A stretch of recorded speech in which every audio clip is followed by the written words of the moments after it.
to The Truth in This Art. I am your host, Rob Lee. Thank you for tuning in to these conversations at the intersection of arts, culture, and community. This is the podcast where people share their stories. They share their stories. This is a storytelling podcast, but we like to be authentic. We like to share the real story, warts and all, not the buttoned up sort of public persona, but the real story, the real conversation. And today, in that vein, we have a great guest. His work has been featured in LA Times, New York Times, New York Post, TMZ, Yahoo. I'm going to take a deep breath because the list goes on, including Billboard, the Associated Press, and CNN. He is a 25-plus year veteran of the entertainment industry, and he is the founder of allhiphop.com. Please welcome the great Grouchy Greg Watkins. Welcome to the podcast. What's up?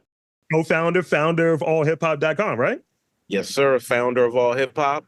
We launched it. My business partner and I got together in 1997, and here we are 25 years later, still going at it, Yeah, and I definitely have some questions that tie in it because I start looking at numbers. I'm a data analyst by day, and I'm like, all right, hip hop turned 50 last year, and it's like you guys are like 25, like the son of hip hop and all. But we'll definitely get into that a little bit deeper. But yeah, so you gave sort of the intro line, like the founder, what have you. Does it go deeper than that? And the reason I ask is, usually I do these intros and, we do the press release, we do all of that stuff. And, you have artists and they have their artist statement, but there's something left out. There's always something left out inevitably. So, giving you sort of that space and tapping back in, give us that introduction. Like who are you as the person, aside from like the founder, you know what I mean? Yeah, definitely. I mean, me as a person, I am, really into technology, and I have been since I was 2 or 3 years old. I've always been infatuated with radios. I've been infatuated with record players. I've been infatuated with watches. I've been infatuated with cell phones. And, all of these things, with the exception of the record player, which, was made in the 1890s, I have had most of these technologies as they were emerging. You know what I mean? So when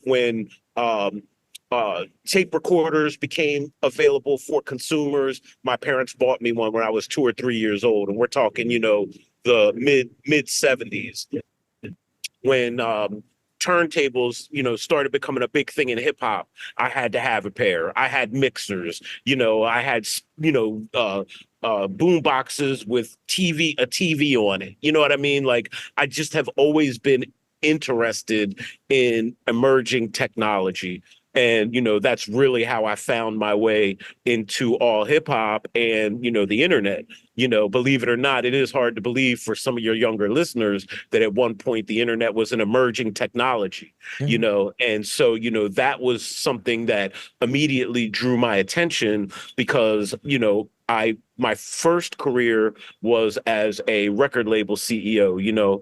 In addition to being in the technology, I always wanted to be an entrepreneur, so I had, followed the likes of Berry Gordy and read their biographies and all these things throughout high school. Curtis Mayfield, a huge influence on my career, not just because of his music, but because he was also an entrepreneur with, his first record label, Windy C. And then he obviously formed, his record label and his famous record label, Curtom. And, those things, really inspired me as a young person because they were pretty much the same age as I was when I was starting, when they, experienced their success.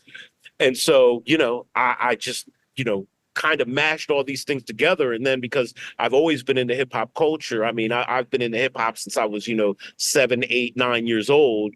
And it was something very natural to me, rapping, DJing, breakdancing, even dabbling in graffiti, not necessarily on walls, but, drawing. And I kind of put it all together. And by high school, I had my first record label set up. As we were discussing before the call started, I live in Delaware, where, it's the home of incorporation. And, this is where everybody incorporates. And so, I incorporated my first record label in high school, put out my first 12-inch in my first releases, when I was in my final year of high school, put out my first 12 inches that got reviewed in Billboard in 1993, and then by 97, 90, I would say 95, 96, I figured out the internet. I figured out MP3s. I figured out how to sell my MP3s. I figured out how to distribute my physical property, my physical merchandise, records and tapes to people all throughout the world. And that's where it started. So who I am as a person, I feel like I am a living, breathing embodiment of somebody who lives and breathes all different forms of new technology. I hear it. And thank you. I've checked out because I did my research. I saw you over the years as the beard was forming, and that the flavor was there. And I was like, all right, okay, I see Greg. I see Greg out here, and that rings through as a consistent piece. And we all had, like, I'm 39, right? And I remember these two things, right? I remember doing that comparison thing. Like, LeBron James is like a month older than me. So I was like always tracking, like, all right, where you at, bro? Do I have my version of that in my minuscule lane? But also being in high school, having sort of this entrepreneurial mindset, I was in there like with the duffel bag, right? With the wild duffel bag, like undercutting, like, our snacks, like undercutting the cafeteria, like, yeah, I'm selling these two for three. And it was wild. And also I was rapping. I was rapping at the time, and it was a creative outlet for me. And I've talked about on this podcast kind of having different creative lives. That's the way I'll put it. Like, early on, just wanting to draw all of the stuff. And there was a little bit of the graffiti style in there because of the age. And then, got to a point where I was like, nah, I don't know if drawing's going to work because, I got that rejection thing. And it was just like, oh.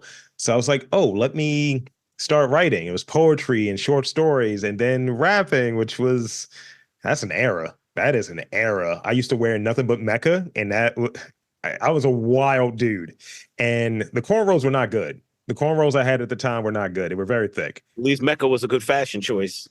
True. I had this the one pair of jeans that had like the full paragraph on one of the back pockets, and girls used to always look at my butt and like, yo, what's on your ass? It's like life. And for the last 15 years, this has been my creative outlet, kind of interacting with folks, whether doing like a podcast on my own for about 10 years and then doing sort of this. And I always affectionately call it, I talk with people more interested than I am. That's what this is. So, that's sort of that trajectory. But I guess it's safe to assume, right? Because you're a technology guy, that you always have the new iPhone. You always get that new gadget on you. Always got the new gadget, right now. So I got a little tired of the iPhone. I switched over to Android, which, you either love it or hate it. But right now I've got the Motorola Razor Flip. Nice. Love it. And in fact, right now, so far, it's the best phone that I've ever had, and I'll give Motorola props for really designing a great phone, because I was a Motorola user. I mean, I had pagers, I had all those things. And even in my early days of cell phones, most of my phones going back to 91, 92 were Motorola's. Yeah. And then, obviously more competitors started popping up.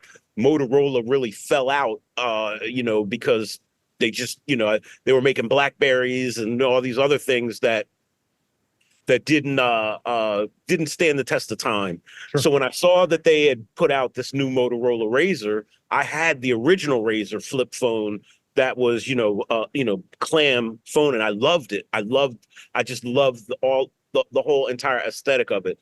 Yeah. So when I did my comparison about flip phones, I settled on this. And, I have a love-hate relationship with Google, and I was going to get the Google one that opens up, into a mini notebook, but I started saying to myself, I'm trying to go smaller, not bigger. I got tired of having these big ass phones in my pocket. You sit down and they're jamming your hip, or you got to take them out. You can't really put them in your back pocket. The phones have just gotten a little too clunky. So Yeah. when I saw this one, that actually opened up into a larger size screen, but still folded flat, I was hooked. And then, the screen, the springs, everything about it. It's the best foldable on the market, if you ask me. Now, other people will argue with me about that, but I mean, I'll say this, before I move into this next question. So I gotta say it. I want, with the Razor kind of coming back, because like you said, you had the original joint, and now you have this one. I want that brick phone to come back. I want that Nokia, that Thor's hammer joint to come back, not for communication, for other things.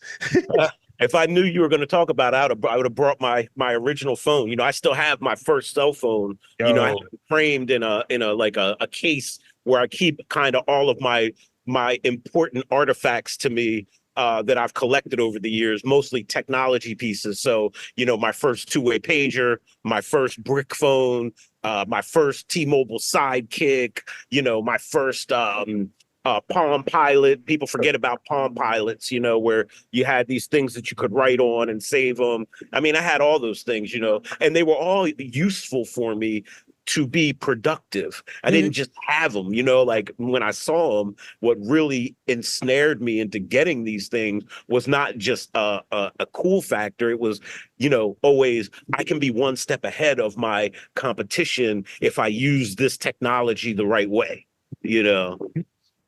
That's great. That's great. So in shifting a little bit, it kind of I teased it a little bit earlier. So considering that like last year it was hip hop's 50th birthday, 50th anniversary, whatever the nomenclature was, and it was cool. We had this really dope exhibit, as a lot of places did. And you know, all hip hop is in that vein. Like it's part of the journalistic side of it. And it's 25, 26 years old going to this year. So give us the sort of rundown. Like, how did it start and what was the initial thinking like of the platform? Like set that stage for us. Yeah, the initial thinking was I thought it was going to be a record label. I was running a record label out of an office in Main Street, on Main Street in Delaware, near the University of Delaware's campus. It didn't do what I wanted it to do. I fell behind on all my bills. I was paying to manufacture records and tapes at the time, and then sending those off to distributors for them to resell them. And even if they resold them, it would take them 90 days, 120 days for me to get paid. And unfortunately, I was only 22 at the time. So I didn't really have business experience to really understand the concept of billing and receivables and what you might need, to float your business in those sometimes up to 6 months of waiting to get, your invoices paid. So I shifted over to the internet because we were selling our tapes, we were selling our music, there was a website, mp3.com. I had figured out a way to bundle my MP3s and accept people's credit cards if they wanted to buy our MP3 and then download it behind a paywall. I was doing all that in 96. And I realized, hey, the record label name I had, which was obliquerecordings.com, just wasn't memorable enough. So I Mhm. registered a bunch of domain names, and all hip hop was one of them.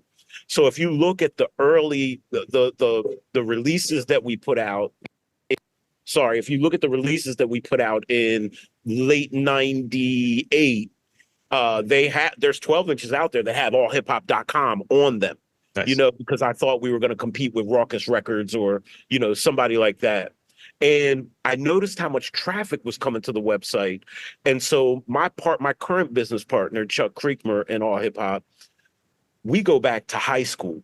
Yeah. So he was already like a mover and a shaker around Delaware as well. He had a radio show at University of Delaware that was probably the most important radio show for underground hip hop, really in the state. Like Yeah. it was the only place that you could hear new stuff and get your music played. but we were really good friends. And I'm friends with his younger brother. Like me and his younger brother were best friends in high school. He was best friends with my sister in high school. So we were already connected. And so I had always asked him to help me with graphic design of my projects. So designing flyers for All Hip Hop, designing stickers, and he was also doing an online magazine called Tantrum Magazine, and he majored in journalism, Yeah. so he was already out and trying to crack the pen game. You know, the same way I was trying to crack the music business game. And so, at some point we just realized, you know what? If we put our collective ideas and power together, we will have something really powerful. Yeah. And so I pivoted from doing the record label to doing All Hip Hop. And I had already set up All Hip Hop with news and features and all of these things that just weren't really getting filled. Yeah. You know what I mean? And then when we got together, because of his journalism background, it started getting filled. And we shook hands in '97, and pow, here we are today, 25 years later. That is dope, and it speaks to the collaborative nature of just one identifying sort of a lack and filling it. And sort of this interview is going to be a part of this month of interviews that is focused on sort of Black folk in media. That's just what I'm calling it. And it has that vein. And I just love hearing those stories because I'm a Black folk, I'm in media, and it is sort of the grind and figuring it out. And sometimes it could be a lonely road, but also figuring out, like, kind of getting into a spot, in a lane before it actually is formed into a full lane. Like, everybody wants to jump on when you see like the lines there, you got the white lines and the yellow lines and all of that. Everything looks great. The road is plowed. But when you're making sort of your own thing and you have someone that has complementary skills that, hey, we can do this. That's what I'm hearing there. And it's a nearly, if we're being real about it, nearly a 3-decade partnership. Definitely. And we always talk about that, of how rare it is for two people of any race in any business to stay together this long and run a business together this long. And I have to be honest, I have so much respect for my partner, that we very rarely have had any serious dust ups. I mean, we may have had one or two, over the course of this whole 25-year thing. And even those were not serious enough that they would ever threaten the partnership or the bond that we have. And I always give him his props because he is a genius. You know what I mean? With the journalism, the pen game, the way he thinks, you know what I mean? And the quickest pathway to success is with other people. And so, I realized right away, this guy has what it takes, and he's going to have the same drive and energy as me. Yeah. And, for the past 25 years, both of us have awakened with the same mission every day. And we never stop. We never give up, no matter how. I mean, we've had tough times. This hasn't been a cakewalk, as they like to say, or all roses and glory. There have been many difficult months, days, weeks, months, years, and we just keep going. And definitely there's a question that keys in on a piece of that, I think, a little bit later. But in terms of the success component, right? What is that breakthrough moment that comes to mind, whether it was a feature, whether it was a story, but something that was like, okay, this is huge for us. This is the thing. Like, people ask me when I do this, I'm 700 episodes in 4 years, right? Right. Wow. Congrats, man. That's huge. Thank you. Let me say this real quick. I was podcasting before podcasting was podcasting. I started my first podcast in 2005, and I just didn't keep with it. You know what I mean? I did 20 episodes of a show called Rare Soul, and it was all about the history of Black music. And I still have the website. I'm going to relaunch it this year and all that stuff. But anyway, I just always like to throw it out there that, yeah, I was in on podcasting early too, but 700 episodes, that's another level. And the thing is I'm always on this sort of wave of like about 6 months ahead. Like you're 20, 30 years ahead of people on things, from what I'm hearing. Me, I'm like 6, maybe 9 months ahead of where it's the Gretzky thing, where the puck is going, not going where it's already at. And in it, people ask me, what are those touch tones? What are those points within all of those interviews that are milestone moments? What was a big interview for you? And I have different ones for different reasons. So as far as all hip hop goes, what comes to mind for you that this was huge in the journey of where we're at now? This was a big story. This was a big traffic getter. This was a breakthrough. So there's 2 inflection points. Yeah. The first one is we developed, and you can go as far back as you want.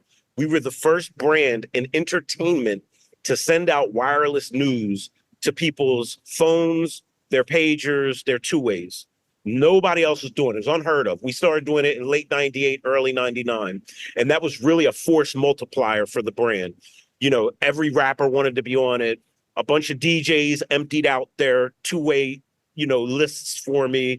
And that led us to have, just say, Funk Flex, Angie Martinez, radio people on it. They started reading the news that we were delivering right to their hip on the air.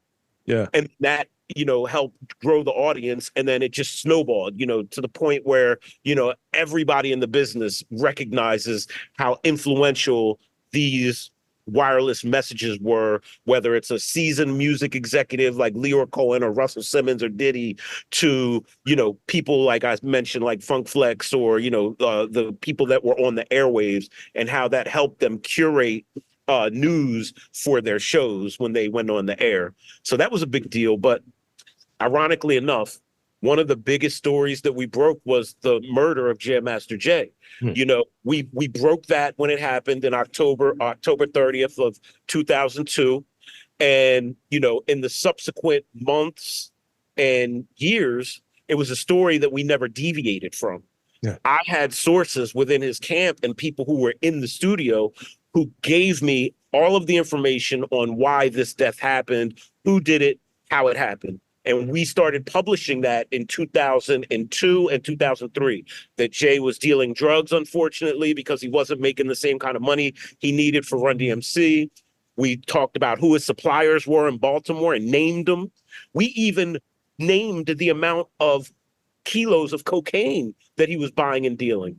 Oh, wow. And we named who the possible shooters were at risk of possible defamation or other kinds of retribution. And we followed this narrative for 20 years. And holy smokes, in August of 2020, they charged the 2 guys. They named the amount of cocaine, everything. And now that the trial's going on right now, everything that we published is vindicated. There's no way that they did not look at our website to start forming the basis of their case. Wow. And, call it whatever you want, but I was lucky enough, and so was my partner, Chuck Jigsaw. We met all of Run DMC. We know Run, we know D. We got to take pictures with all 3 of them. And, that's like meeting the Beatles of hip hop.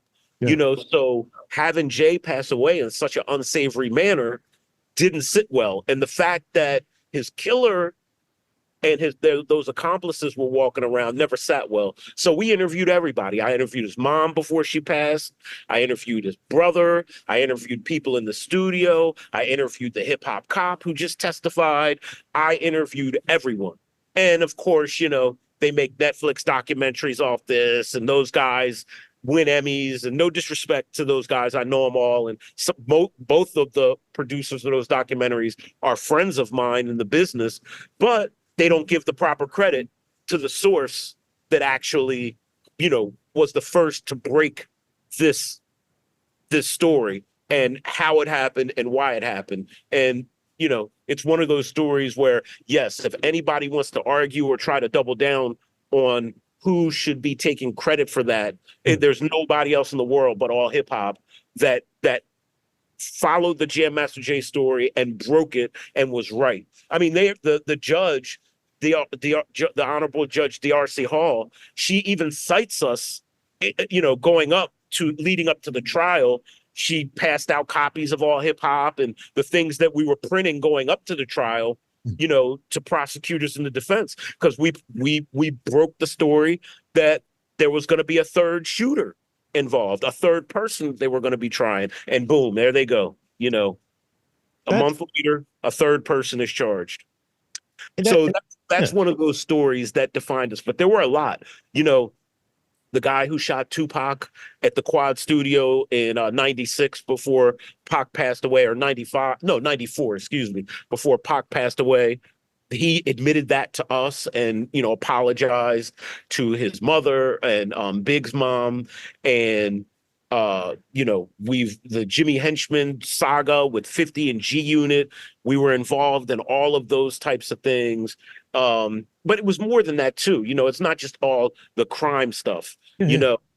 but that really was crime is really one of those beats that early on we were following. But it's other things too, like when Russell Simmons sold Fat Farm, he came to us to break the news. Yeah. When Diddy did some of his early deals, he would come to us to break the news because he respected us as Black-owned media outlets, a Black-owned media outlet. Yeah, and thank you, because it's a good segue for this sort of next question. And I saw one of these interviews. I know it was you and Jigsaw on I think it was Sway's joint, and he was speaking on sort of like the reputation, right? So, they're these offers, right? You get these things in the background, those weird DMs, those odd emails, these weird offers where it's like, hey, you're this Black outlet. You have sort of these different touch points and you can reach folks that they may want to talk to, but they need to use you to get there.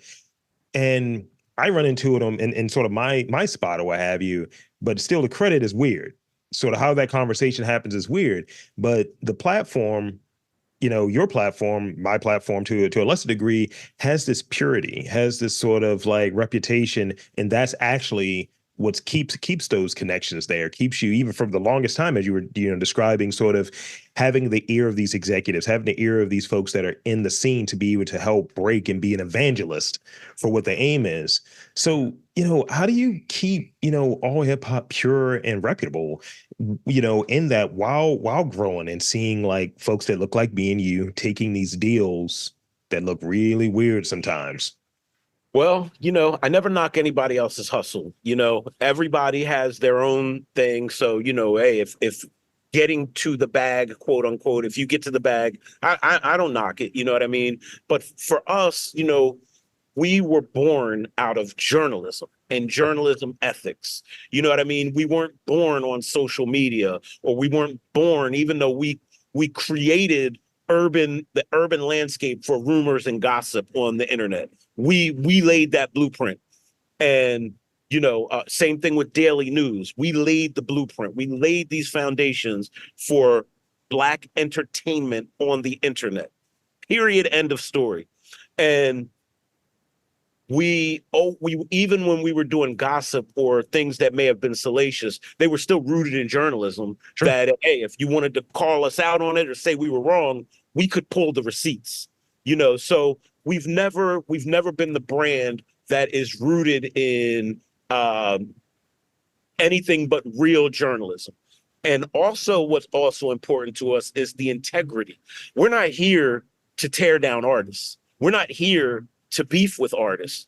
That's not our position. That's not the place we play. Other people can gladly occupy that space. We're here to work with the artist. We're here to develop the artist. We're here to tell the artist's story. Now, when things happen, we cover it, no matter what it is, good, bad, and different. We cover it. But we don't step into the situation with the concept of being salacious Mhm. for views. We are after the reader that's looking to, gain some insight and some clarity, and that is into hip hop. And, there's this argument about whether hip hop is dying or whether it's not. And, it's not. There's plenty of purists all around the world. And sometimes that does get drowned out by the clanging and chatter of social media, Sure. but it's still here, it still exists. So what really makes us different is, again, my partner's background is in journalism.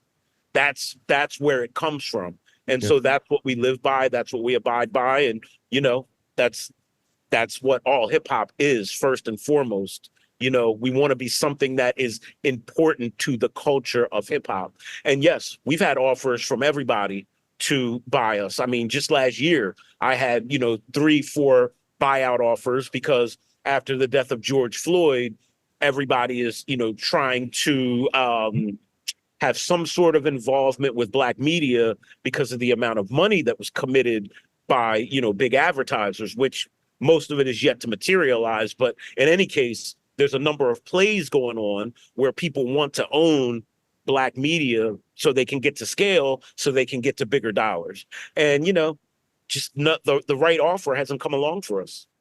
Yeah, and thank you for that because again, it is this thing where I don't try to knock anyone going after their thing, but I look at it from the standpoint of if I'm a stakeholder and I'm a fan of what one is doing, I'm kind of expecting a certain thing and being sort of in media and in journalism, to the degree in which I am, I have to pay attention a bit more. You know what I mean? And I remember it was this push, from a major outlet that might be owned by a larger company, and they made this push that they were kind of getting rid of most of their talent and then bringing in and having this shift towards this personality oriented thing. And then I go on there, like I'm sure everyone that's a sports fan does, every day, looking at the scores, looking at the stats, reading the stories. I'm seeing so many things that are obviously written by AI, obviously because I work in IT, and I'm using ChatGPT. I'm doing that, and or they're just factually incorrect. Like I put it this way: I'm a huge Rocky 4 fan. Right, that is a movie that came out the year I was born. I did a holiday like movie I night about shall it. break you. Exactly. If he dies, he dies. And with it, we had Carl Weathers pass recently, and I'm reading over the thing. They had something just factually just super inaccurate. It's like, yeah, from Rocky 4 from 1984. I was like, that was nearly 86 when that movie came out. So I was like, you gotta be able to go through it. And I get it. It's sort of this push to be first. And that's the thing. And then you have the AI, then you have just people just looking for the sort of the clickish things. And I see outlets who they're not neutral. I try to be neutral with it and just like, here's the information. So for you, for all hip hop, what are those considerations that come to mind? What is good journalism, specifically when it comes to hip hop related journalism? You nailed it, man. Being factually correct. There have been plenty of times where we have a story and we're ready to go because we know maybe the one source that's telling us is right and trustworthy, but it needs to be verified. And we can't be the first one to go and be wrong. I mean, it's just that simple, and there have been times where we've held back. There have been other times where we know our source is so correct and so right that we go. Yeah. So it really is, having an understanding um of being able to trust your sources, and in the instance of breaking news specifically, being able to trust your sources. Outside of that, on every other story, I mean, we nail down and drill down on everything: months, dates, years. We make sure that those things are fact checked before they go up. We have an editor who does those things. And I mean, we're not perfect. There are times where we have been wrong on a date or a month or misspelled a name, but we try to go back and fix those things when they're called out. And the audience will call you out when you're wrong about things. And so, we're not too proud to say, you know what, we better go back in and fix this, because the goal is for us, we look at ourselves as chronicling hip hop history as well every day. And so we want another generation, when they go back and they want to untangle what happened in hip hop in March of, 2007. Yeah. We want that to be right. We want it to be historically and factually accurate. So Yeah. we've always had a focus on making sure that those things are right. And, there have been times where we, you know, pulled the trigger, so to speak, on a story because we knew we had to go. We were first, breaking news. And there have been times we said, you know what? We need to get a little more confirmation on this before we go. And we hold back. And if somebody breaks it before us, they break it before us.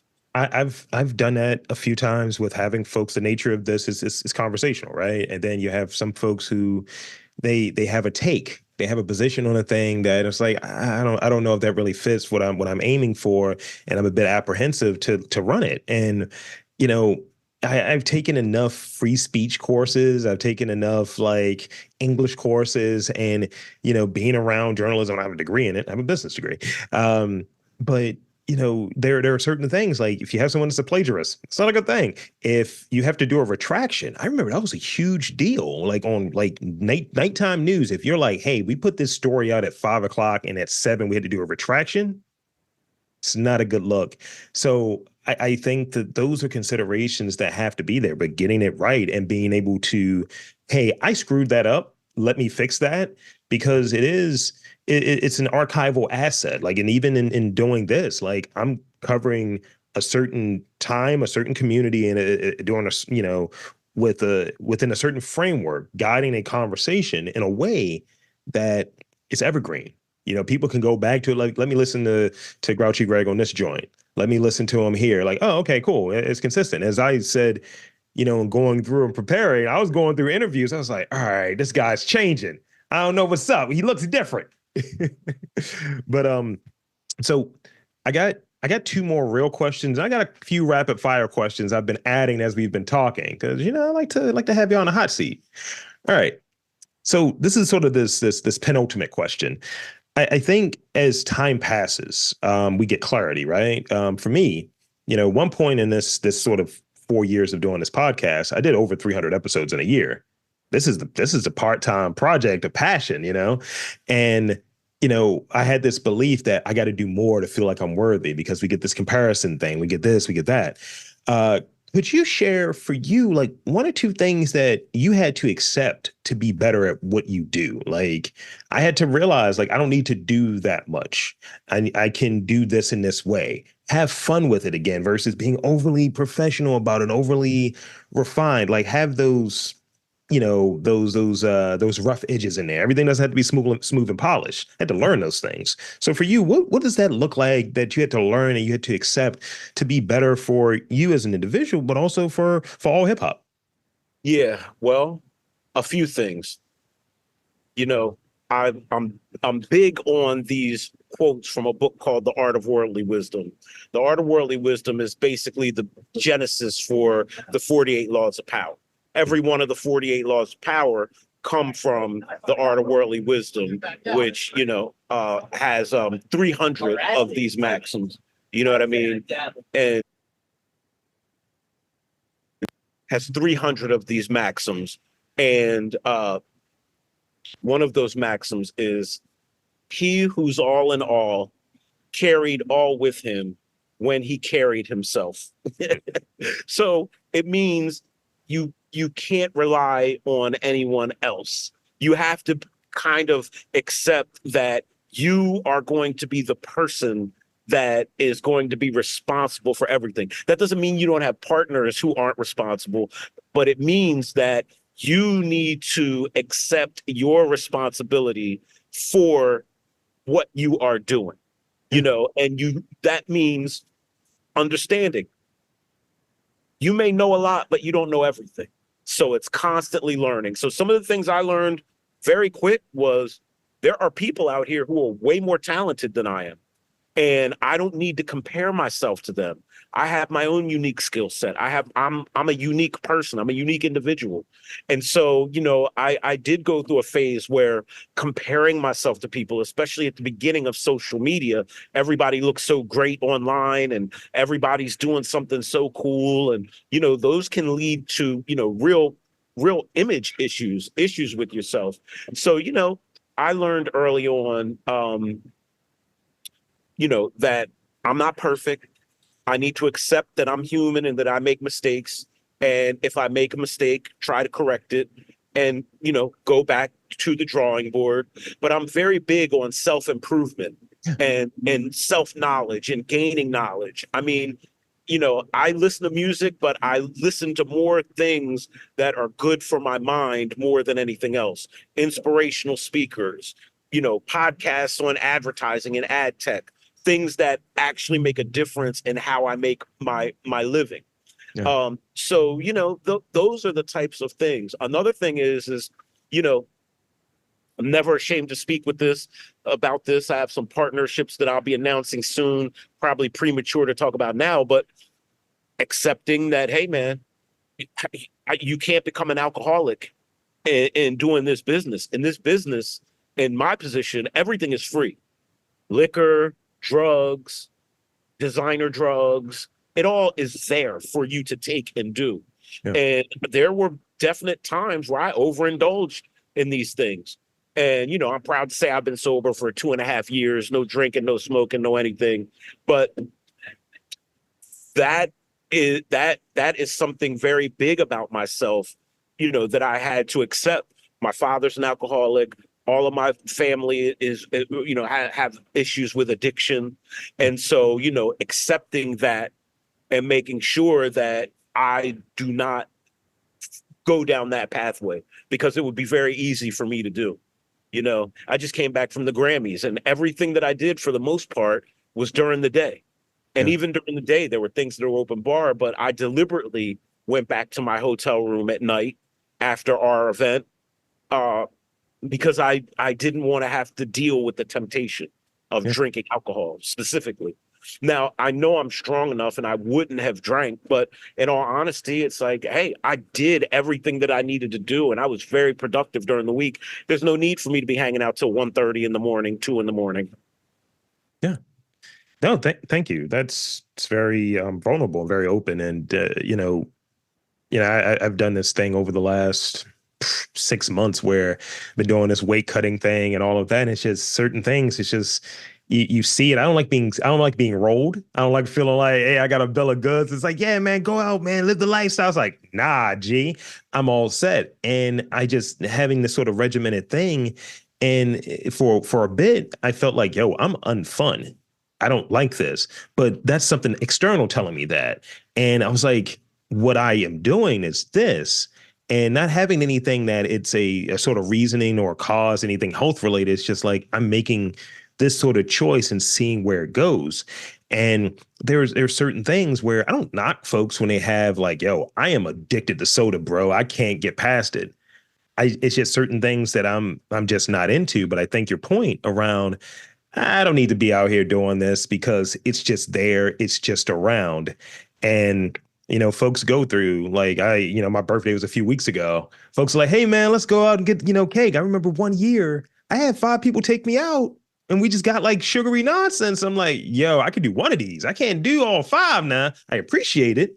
But, just being around, I'm going to get a couple cookies. I know I'm going to. So I need to limit my exposure to it. Now, when you take into account things like alcohol, which, I'm not saying that's any worse or Yeah. worse than what you're eating, because who knows what your family history is. Maybe it's diabetes, where sugary things can lead to real problems like having your limbs amputated, So these are things in our community that we have to take serious, especially in the Black community. And knowing that both sides of my family, my mom's side and my dad's side, suffered from serious addiction with alcohol and drugs. Yeah. It's something that I have to take deathly serious. And I went through a phase where I thought, oh, I'm not going to be fun anymore because I'm not drinking. But you know what? I got to a point where I wasn't fun when I was drinking. Alcohol is a depressant. So the more you drink, it's tried, true, and tested. You're eventually going to fall into some sort of depression. Yeah. And there's no fun in that. And, I just got to a point where I was like, you know what? I've got 2 young children. I want to live long enough to see them graduate college and see them off into the world as young, successful men. And I'm not going to be able to do that with this type of lifestyle, number one. And number two, My body is not made of steel. Yeah. And even steel over the course of time rusts and Hmm. decomposes. So imagine how much faster your internal organs, which are made of flesh, these things rot your organs. That's what they do.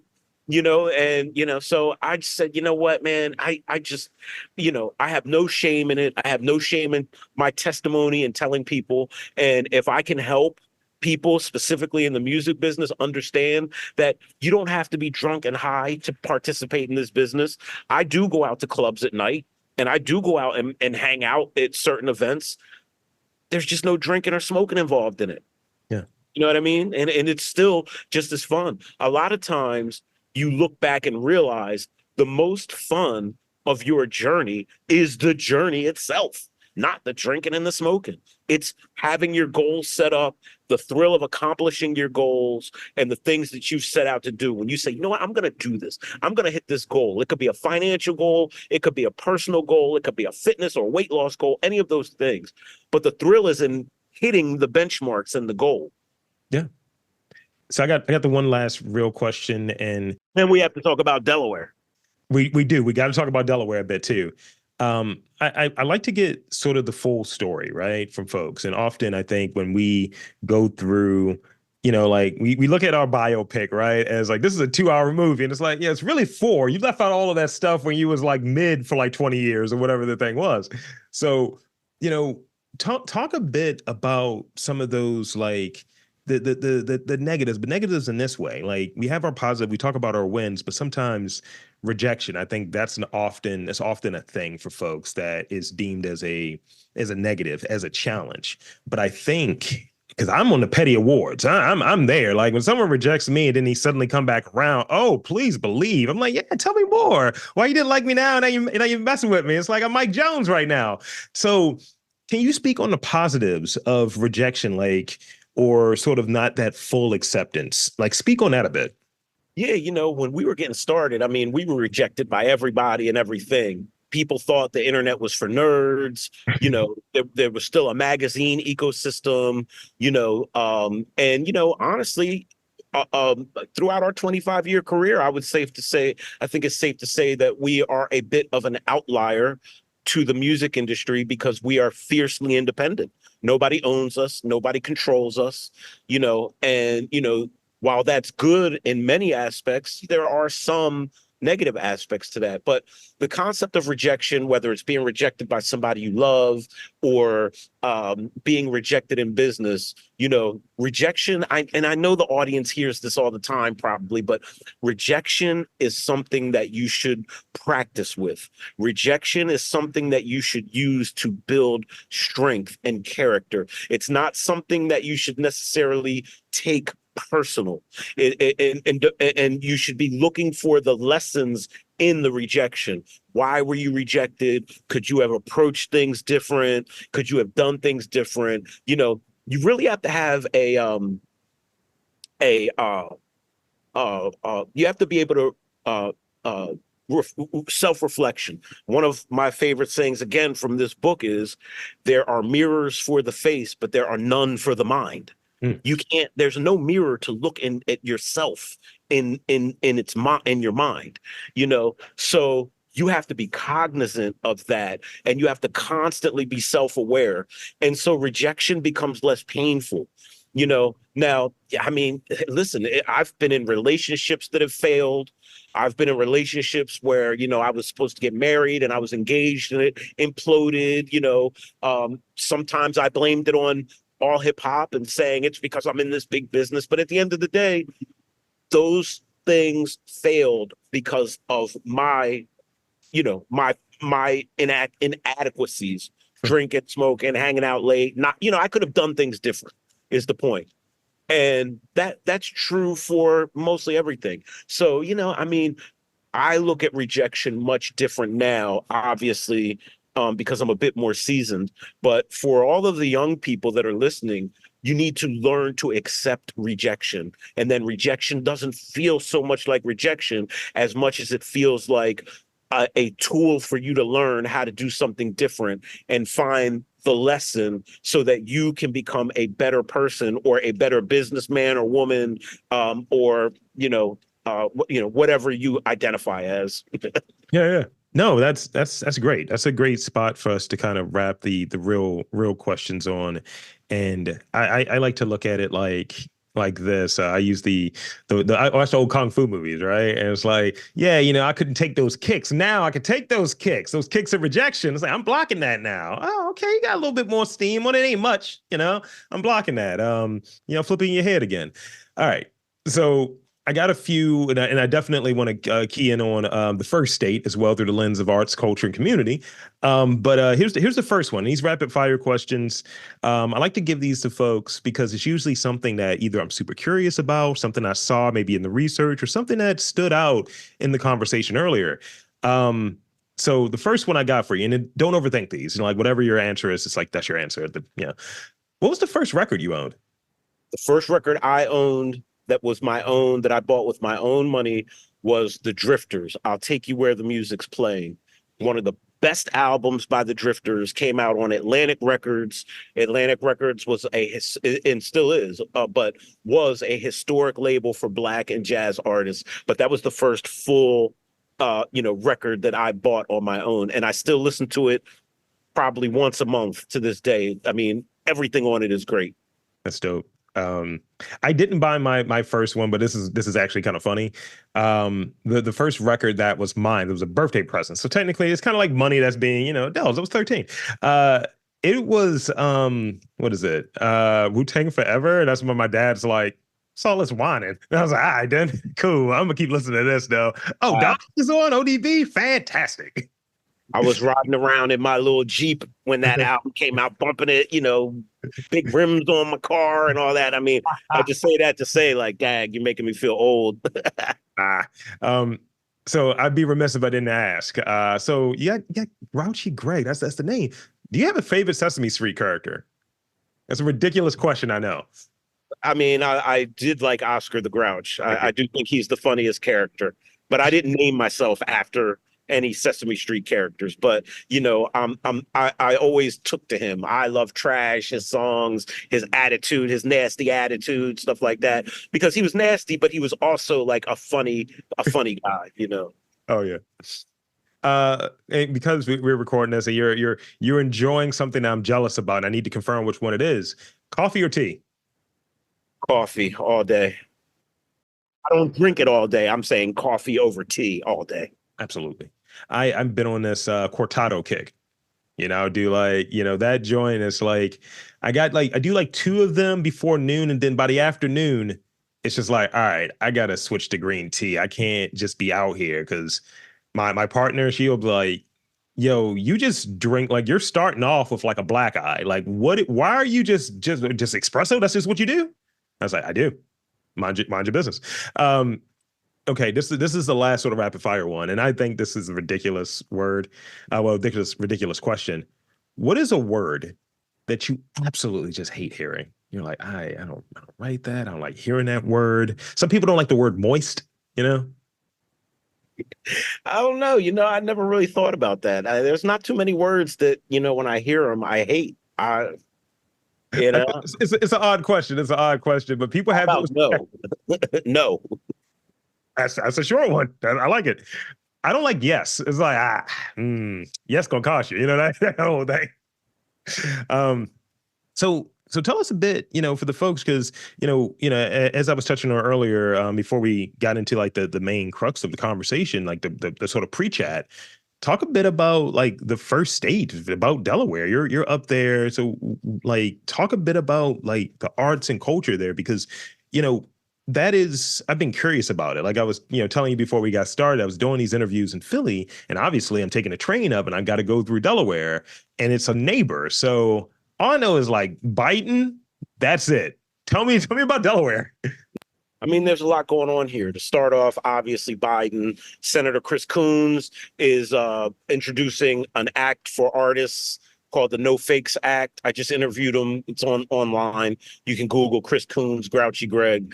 But it's, he's proposing a new piece of intellectual property to protect your voice. So Yeah. you can license your voice out the same way you may license out your image. I Hmm. say that to say from the top down, there's a very vibrant arts scene here. People think that we're on the moon, but as you noticed, we're in between Baltimore and Philadelphia, and we're very influenced by these two cities.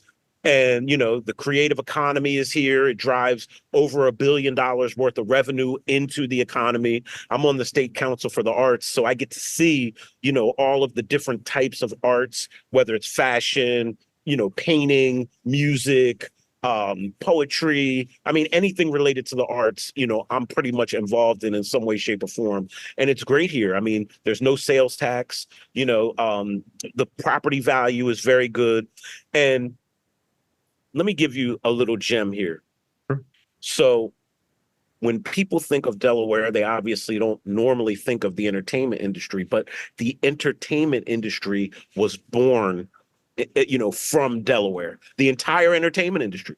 So if you go back to the 1890s, Camden, New Jersey was the center of the entertainment business. That's where all of the first record players were made. Um, Emil Berliner had the gramophone. Edison made his gramophone. There was another gentleman who spun off of the Berliner's company. His name was Eldridge Johnson, and he invented he created the Victor Talking Machine Company. The Victor Talking Machine Company made Victrolas. Hmm. Victrolas ended up the Victor Talking Machine was bought by the Radio Corporation of America, and they merged. He got $40 million, which is equivalent to $650 million in today's money. Yeah. And that became RCA. RCA eventually became the record label. Yeah. And that's how you got RCA Records, RCA Victor, the deluxe label. I mean, Ray Charles was on RCA. Elvis Presley was on RCA. I mean, any number of people were on RCA. But the founder of that company was from right here in Delaware. And so I always like to tell people, this is not history that's well known, even though we have a museum dedicated to him down here. Uh, the entertainment industry, the roots of it were here. And Yeah. so we can be in New York in an hour and a half by train, 2 hours by car. We can be in DC, as far down as DC, in an hour and a half by train or car. I used to run into Biden on the train all the time before he was president. So Delaware has a very vibrant arts scene. I encourage all of my fellows, Baltimorean, whatever y'all are, Baltimoreans, we out here. come up because I love Baltimore. I mean, I spent a lot of time in Baltimore because my lawyer's offices are on Calvert Street down there. So Nice. I spent a lot of time down there even before I had all hip hop. I was a regular at clubs like Hammerjacks when they were open. You know Yeah. what I mean? So Baltimore is a hop, skip, and a jump from Delaware. And Delaware has a lot of historical roots. We're the first state to incorporate in the nation into the United States. That's why we're called the first state. We're the last state to abolish slavery, so there's that. The northern part of the state had a lot of famous abolitionists who supported, Frederick Douglass and Harriet Tubman. They were all here in this state at some point or another. And then the lower portion of the state owned slaves, Yeah. So it's a very interesting state. And then to top it all off, y'all know this, we got the beaches here because that's where everybody comes. We've got Right. Rehoboth Beach, Ocean City, Maryland is, right at the line. So, I mean, this is a great state. In the summertime, the beaches are popping. It's a great thing to do with your family. And then you have up here where it's, little more city, maybe not as big of a city as Baltimore, but there's city life and a nightlife scene here. And then you can go up to Philly if you want to do something, or down to Baltimore if you want to experience, a bigger city. Yeah. So, I love Delaware, man, and being on the State Arts Council has really afforded me the opportunity to just see how vibrant this scene is and how many movers and shakers are here. I mean, I'm not going to name drop people, but I'm telling you, there are a lot of famous people that live here in Delaware. I'm talking about top-notch A-list people. I mean, there's been times I'll say this because it's no big deal. I won't call anybody in the hip hop industry out who's here, but there's been times I've been at the beach and run into Oprah Winfrey on the boardwalk, just Wow. walking around. Wow. That's True stories, wild. man. True stories. I So love it. it's a great place to be. And like I said, I'm always trying to encourage the artists here to collaborate more with the rappers in Baltimore and the rappers in Philadelphia. And, I always try to tell people, I know we talk about the DMV, y'all like to call it DC, Maryland, and Virginia, but Delmarva is what it really stands for. It's the peninsula, Yeah. Delaware, Maryland, and Virginia. DMV, Delmarva. Everybody who listens from you down there is going to be up in arms that I said it, but it's not DC, it's Delaware.